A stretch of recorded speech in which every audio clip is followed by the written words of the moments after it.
Welcome to English Stories Academy.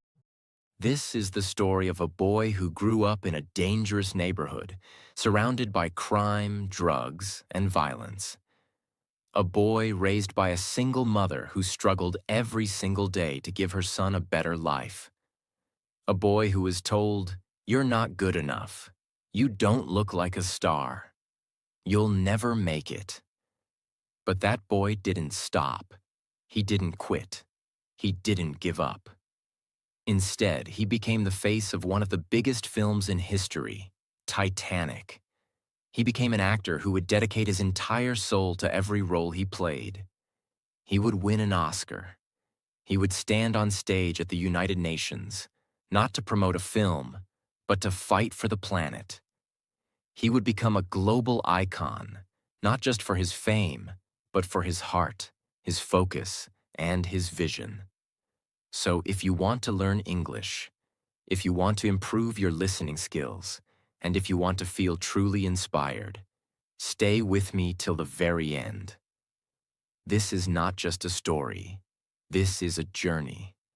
And as we tell it, your English will grow with it, step by step, word by word, sentence by sentence. Because here we learn English through powerful stories. And there is no better story to begin with than that of Leonardo DiCaprio. Part 1. A Child of Dreams and Struggles. Leonardo Wilhelm DiCaprio was born on November 11, 1974 in Los Angeles, California, in a poor neighborhood. His full name, yes, Wilhelm, was inspired by his German roots. But his first name, Leonardo, came from a special moment. His mother, Irmelin, was pregnant and standing in front of a painting by Leonardo da Vinci in a museum in Italy. At that moment, she felt her baby kick inside her womb. That was the moment she knew. She would name her son Leonardo.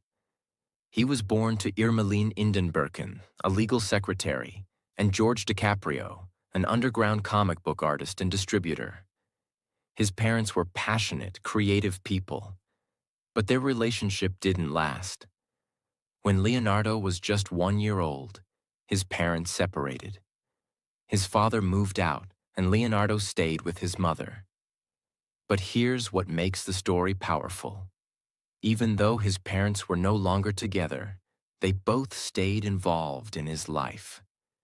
His father lived nearby, and both parents made sure Leo got the best they could give him, even when they had very little. The neighborhood Leonardo grew up in was rough and dangerous. He once described it as being filled with prostitution, drug addicts, and violence. It was a place where kids were easily pulled into crime. At the age of 5, Leonardo saw things most children should never see. He was even robbed on the street. But instead of becoming bitter, he used those experiences to shape his understanding of life. His mother worked multiple jobs, including as a legal secretary and sometimes even doing cleaning jobs, just to support Leonardo's education and his early passion for acting. She would take the bus with young Leonardo for hours just to take him to auditions across the city. She believed in him completely. She would sit with him, wait with him, and even when he got rejected, she would smile and say, "We'll try again." From a very young age, Leonardo was different. He was full of energy, always mimicking people, making faces, acting out scenes from television, and doing impressions. Teachers at school said he couldn't sit still. He was not a fan of the regular school system. He felt that he didn't belong. His heart was in performance, in storytelling, in imagination. He knew very early he wanted to be an actor. But dreams are never enough. He needed a break. He started by appearing in television commercials. One of his first gigs was for Matchbox cars. He was just 5 years old. Then came a break with a children's TV series called Romper Room, But he was soon fired because he was too disruptive. Imagine that. A child who just wanted to perform was rejected for having too much energy. For many years, Leonardo faced constant rejection. Casting agents told him he didn't have the Hollywood look. They told him his name was too long, too strange. They told him to change it to something more American. But Leonardo refused. He said, "If I'm going to make it, I'm going to make it as Leonardo DiCaprio." His mother supported that decision completely. When he was a teenager, he continued to appear in small television roles, sitcoms, educational shows, and commercials. But he knew he was capable of more.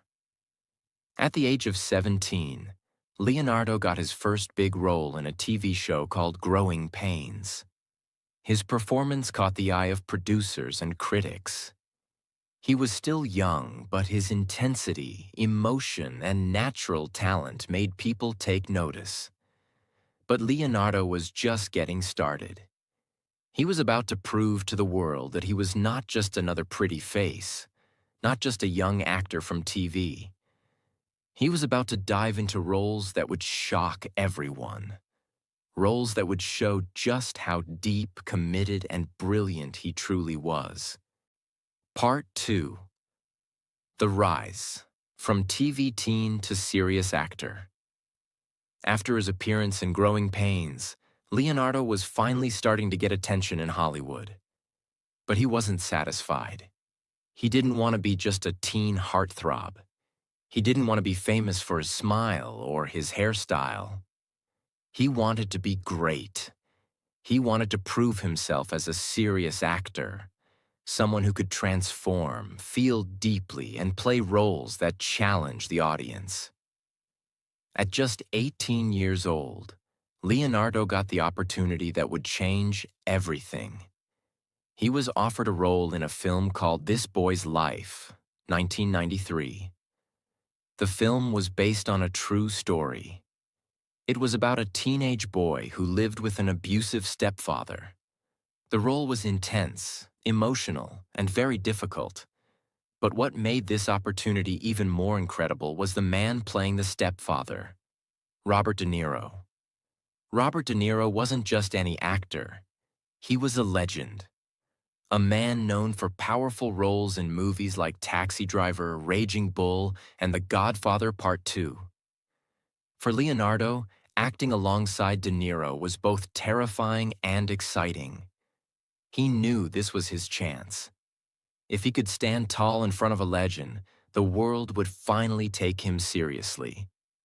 So how did he prepare? Leonardo didn't just learn his lines.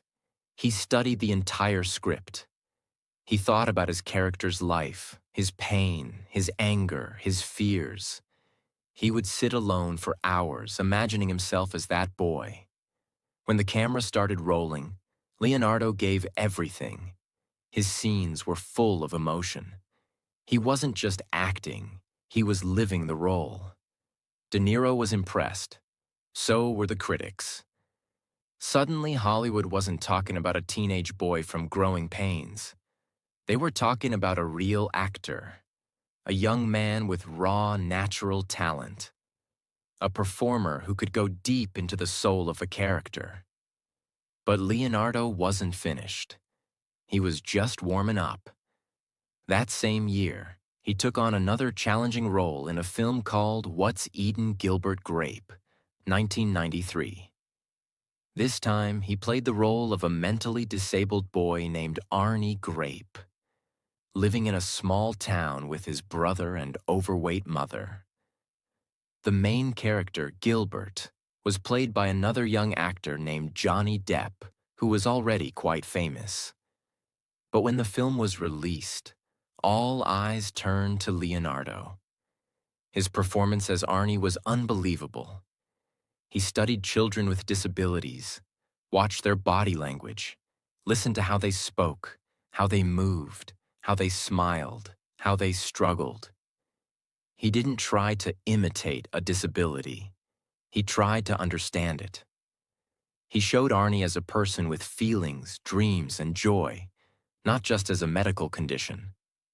When the film came out, audiences were shocked. Many people thought the director had hired a real disabled boy. They couldn't believe Leonardo was acting. His performance was so powerful, so moving, that he was nominated for an Academy Award, an Oscar, for Best Supporting Actor. Let's pause and think about that. He was just 19 years old, a boy who grew up in poverty, a boy who had no connections, a boy who was told to change his name, was now being celebrated by the biggest film award in the world. And yet, he stayed humble. He didn't let the fame go to his head. He didn't rush into action movies or million-dollar paychecks. Instead, he carefully picked his next roles. He looked for stories that mattered, characters that were real, emotional, and complicated. In the following years, Leonardo continued to impress. In The Basketball Diaries, 1995, he played a high school basketball star who falls into drug addiction. The scenes were raw, dark, and painful. Again, he gave everything: his face, his body, his voice, everything to make the character feel real. In Total Eclipse, 1995, he played a young French poet, Arthur Rimbaud.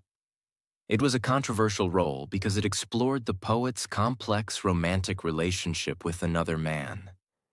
Many actors were afraid to take such a role. But Leonardo didn't care about controversy. He cared about truth. He wanted to explore all kinds of human emotions, all kinds of stories. And then, in 1996, something huge happened. Leonardo starred in Romeo plus Juliet, directed by Baz Luhrmann. It was a modern version of the classic Shakespeare play, full of guns instead of swords, neon lights, fast cars, and wild music. But the heart of the film was still the love story between Romeo and Juliet. Leonardo played Romeo with passion, charm, and soul. Teenage girls all over the world fell in love with him. His face was suddenly on every magazine. His name was everywhere. He had become a superstar. But even as the world began to see him as a heartthrob, Leonardo remained focused on acting. He didn't want to be a celebrity. He wanted to be an artist. And that desire, his hunger to go deeper, to push himself further, would lead him to a film that would change his life forever. It was a film about a ship that sank in the freezing Atlantic. A ship called the Titanic. Part 3. Titanic, The Storm of Fame. In 1996, a young Canadian director named James Cameron was working on the biggest film of his career. It was a love story, but not just any love story. It was set on the Titanic, the most famous shipwreck in history.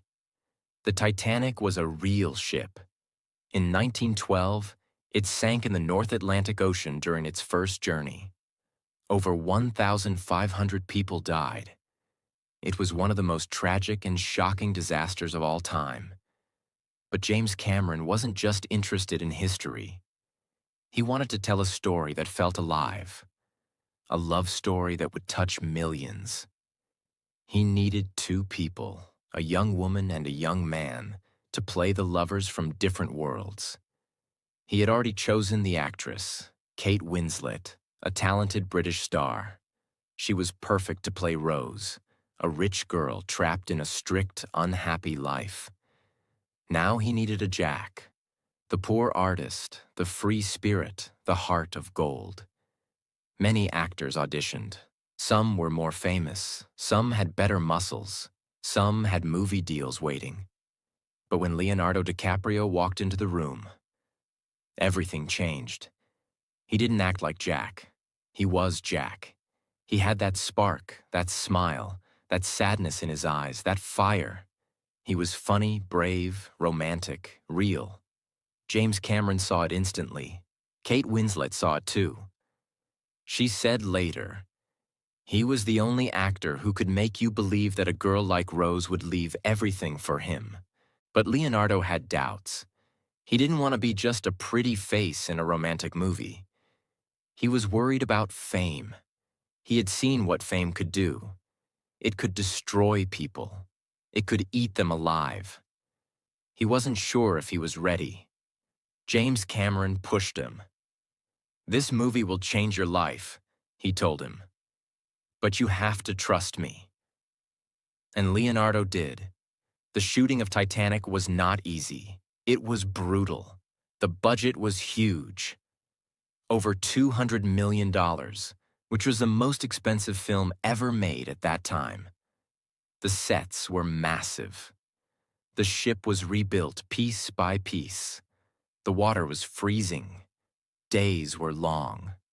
Sometimes Leonardo and Kate had to shoot scenes while shaking with cold.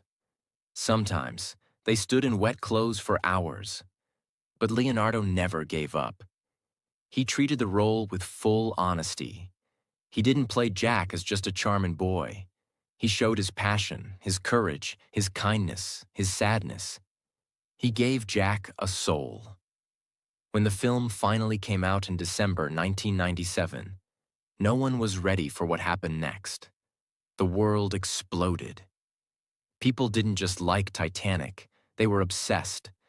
Women, men, children, teenagers. Everyone rushed to the cinema. People watched it 5 times, 10 times, some even more.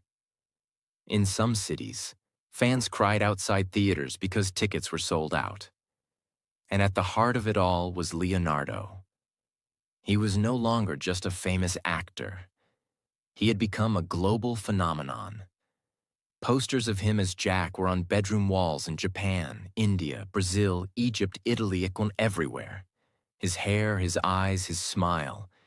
Every teenager wanted to look like him, talk like him, be like him. He was called the king of the world, just like his famous line from the movie. But fame is a strange thing. On the outside, Leonardo was shining. He was on magazine covers. He was invited to every event.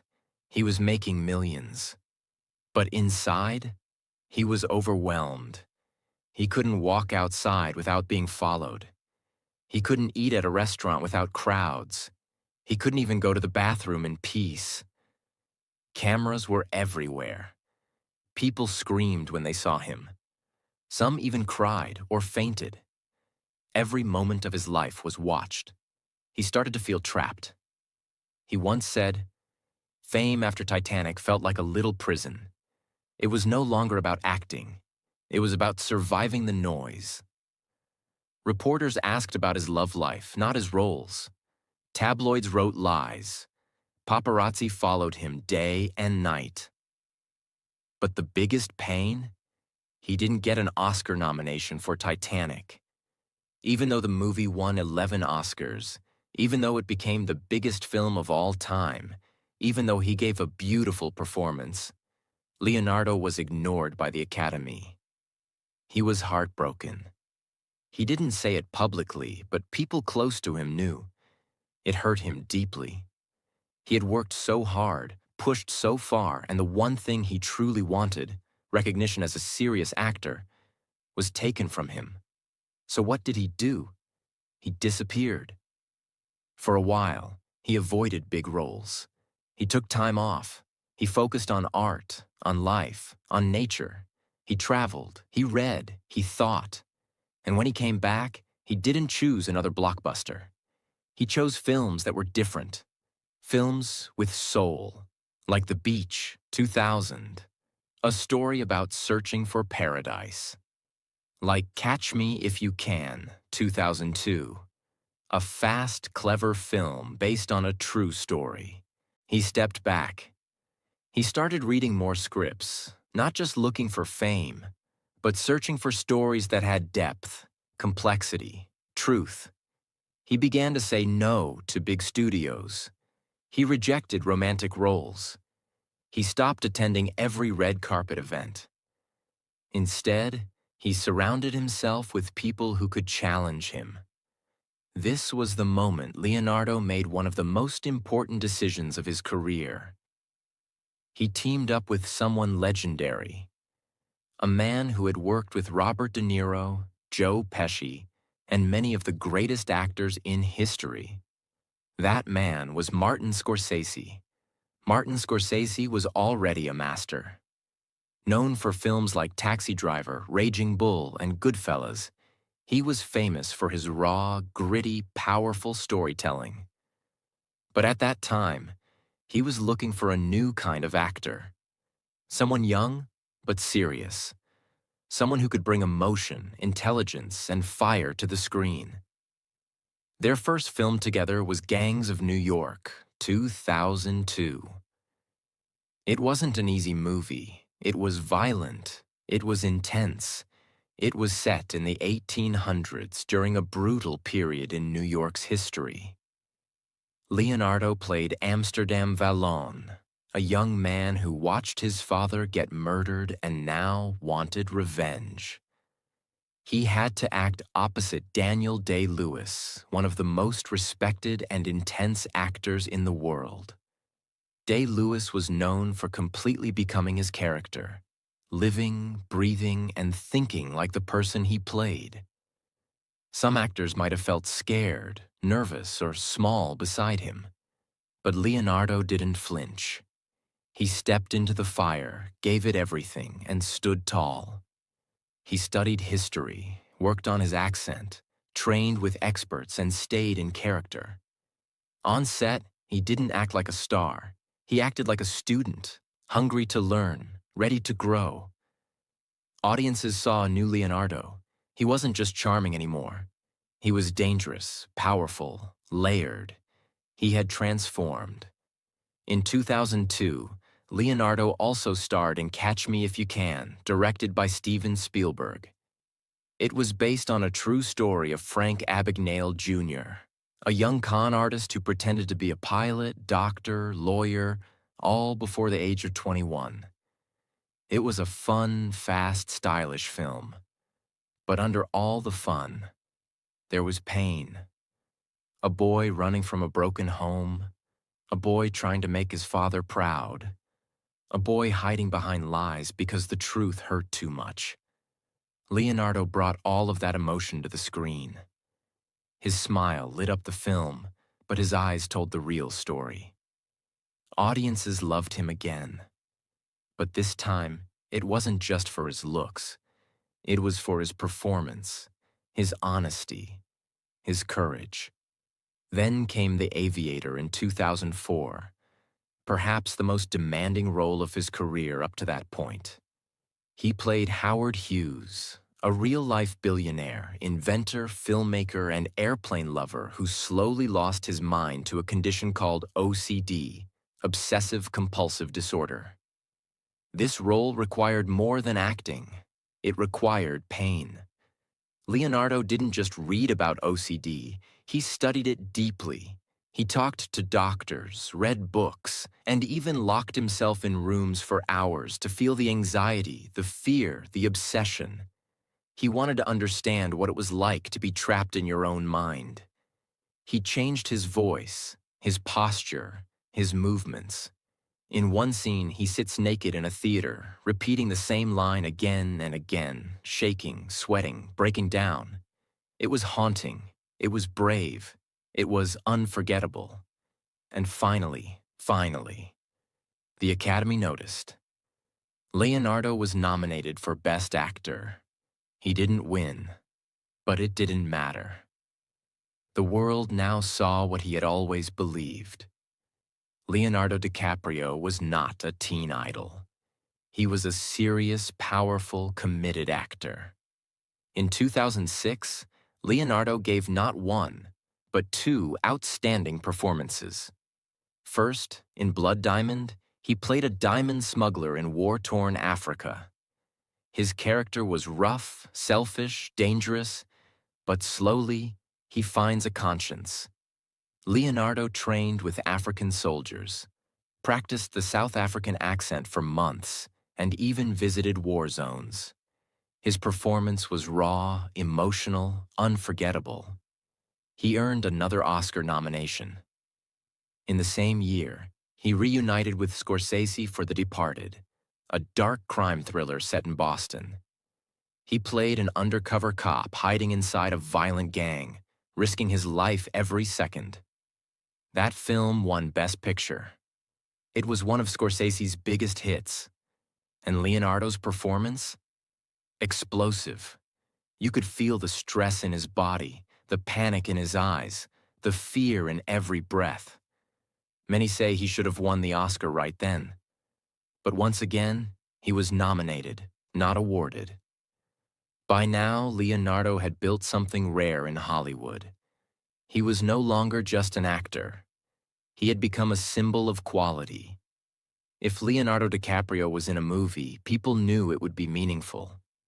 He had a rule. He would only work with great directors. And he kept his private life quiet. No scandals, no cheap fame. He focused on his craft. He turned down superhero films. He avoided franchise deals. He didn't chase money. He chased greatness. And that's what made him stand out. That's what made people respect him. Not just as a celebrity, but as an artist. Part 4. The Final Ascent. How Leonardo DiCaprio became a legend. After decades of hard work, powerful performances, and a commitment to artistic integrity, Leonardo DiCaprio had everything: respect, fame, success. But there was still one thing missing: an Oscar. That little golden statue, the most prestigious award in acting, had eluded him again and again. He had been nominated several times. Audiences and critics alike said, "If anyone deserves it, it's Leo." But every time the moment came, someone else's name was called. The world watched, confused, hurt. Why? Why not Leo? And yet DiCaprio never complained. He never broke down in interviews. He never stopped trying. He just smiled, thanked the Academy, and went back to work. Choosing films that mattered, that challenged him, that gave him no rest until he had delivered something unforgettable. And then came the film that would change everything: The Revenant, 2015. This was not just a film. It was a war. Leonardo DiCaprio took on the role of Hugh Glass, a real-life frontiersman from the 1800s who is mauled by a bear and left for dead, but somehow survives and crawls through snow and wilderness to find the men who betrayed him. This was not a studio set with green screens and coffee breaks. This was raw, real, and ruthless. The director, Alejandro G. Iñárritu, known for Birdman, wanted everything to be shot in natural light, in remote locations, in freezing temperatures. No faking it, no shortcuts. And Leonardo said yes. Here's what he had to go through. He slept in animal carcasses in the snow. He ate raw bison liver. Yes, real raw liver. He waded through icy rivers, sometimes for hours. He fought with wolves, crawled with broken bones, screamed without words. But it wasn't just physical. Leo had to become a man who had lost everything: his son, his strength, his hope, and still pushed forward. There was very little dialogue. Most of the performance came through his eyes, his body, and his silence. Every breath he took on screen felt like a battle. And when the film came out, people were stunned. They didn't see Leonardo the actor. They saw Hugh Glass, broken, bloody, desperate, and somehow still alive. Critics called it the performance of a lifetime. Audiences whispered, "This time, he has to win." And finally, on the night of the 88th Academy Awards, when the presenter opened the envelope and said those long-awaited words, "Leonardo DiCaprio," the world erupted. He stood up slowly. The audience gave a standing ovation. Every camera pointed at him. Every heart was with him. He walked to the stage, not as a movie star, but as a man who had earned the respect of the entire planet.